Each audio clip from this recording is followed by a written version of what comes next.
Assalamualaikum warahmatullahi wabarakatuh. Saya Desyuti Dinova Lestari dari kelas 12-2 akan membahas bab 4 tentang kesetaraan untuk mencegah perundungan. Yang pertama ada mempelajari teks narasi. Menurut Kamus Besar Bahasa Indonesia, narasi adalah cerita atau deskripsi suatu kejadian atau peristiwa, kisahan atau teks yang menceritakan peristiwa atau kejadian secara detail dan kronologis. Secara garis besarnya, teks narasi merupakan teks yang menyajikan beberapa peristiwa atau serangkaian kejadian yang disusun secara kronologis sesuai dengan urutan waktu. Tujuannya untuk menghibur atau memberikan wawasan kepada pembaca. Ciri teks narasi. Pertama, menceritakan kehidupan manusia dengan mengikuti logika tertentu. Kedua, rangkaian peristiwa yang diceritakan dapat merupakan kisah nyata, imajinasi, maupun gabungan keduanya. Ketiga, cerita memiliki nilai keindahan isi dan penyajian. Keempat, ada konflik, yaitu pertentangan, kepentingan, kemelut, atau kesenjangan antara harapan dan kenyataan. Kelima, ada dialog untuk menghidupkan cerita.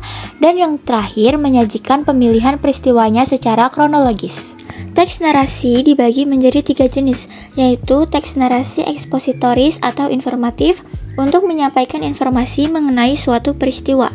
Kedua, narasi artistik untuk menghibur dan memberikan pengalaman yang indah kepada pembaca. Ketiga, ada narasi sugestif untuk membagikan pandangan kepada orang lain. Struktur teks narasi yang pertama ada orientasi, yaitu tahap pengenalan cerita. Kedua, komplikasi, tahap penggambaran kisah atau awal mula masalah. Ketiga, ada resolusi, yaitu tahap pemecahan masalah. Dan yang terakhir, koda adalah tahap penutup memuat pesan moral atau amanat. Di dalam teks narasi ada fakta, fiksi, opini, dan asumsi. Fakta merupakan pernyataan yang benar-benar terjadi, bisa dibuktikan kebenarannya dan dapat diindra. Fiksi merupakan pernyataan yang hanya berdasarkan hayalan atau pikiran atau sesuatu yang tidak benar-benar terjadi, biasanya diawali dengan kata seandainya. Opini adalah pendapat seseorang terhadap suatu permasalahan dan penilaiannya bersifat subjektif. Asumsi adalah dugaan atau perkiraan yang belum tentu benar. Mengidentifikasi perwatakan tokoh cerita. Teks fiksi merupakan teks yang berisi cerita imajinatif hayalan atau tidak berdasarkan kenyataan. Idenya dapat berasal dari hayalan atau imajinasi pengarang dan dapat pula dari peristiwa di dunia nyata. Novel memiliki tokoh yang menggerakkan alur cerita dengan watak berbeda-beda. Perwatakan merupakan pelukisan tokoh atau pelaku cerita melalui sifat-sifat, sikap, dan tingkah lakunya dalam cerita, termasuk perasaan, keindahan, cara berpikir, cara bertindak, dan sebagainya. Menjelaskan tokoh dalam teks fiksi. Terdapat beberapa metode perwatakan tokoh, di antaranya yang pertama, metode secara langsung. Kedua, metode secara tidak langsung. Ketiga, metode telaah karakteristik melalui sudut pandang. Keempat, melalui telaah arus kesadaran. Dan terakhir, melalui telaah gaya bahasa.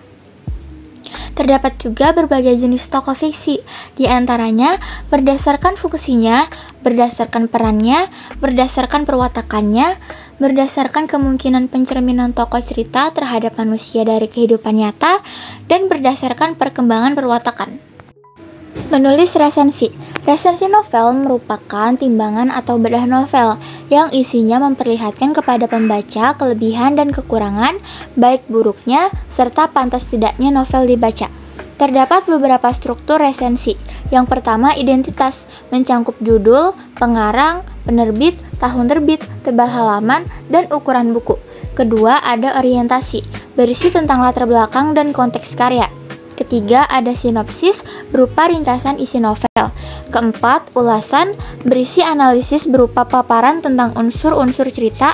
Dan yang kelima, evaluasi berupa paparan tentang kelebihan dan kekurangan novel. Menyampaikan tanggapan. Tanggapan adalah suatu sambutan terhadap ucapan yang dapat berwujud kritik, komentar, dan lain sebagainya. Dilakukan dengan mengutarakan kritik dan pujian berdasarkan fakta yang berhubungan dengan hal tersebut. Tanggapan disampaikan secara objektif, cermat, santun, dan tidak menjatuhkan pihak lain, serta didukung dengan fakta yang dapat dipertanggungjawabkan kebenarannya. Tanggapan dapat disampaikan secara lisan maupun secara tertulis. Struktur tanggapan diantaranya ada konteks, deskripsi, dan penilaian. Sekian pemaparan materi dari saya, kurang lebihnya mohon maaf. Wassalamualaikum warahmatullahi wabarakatuh.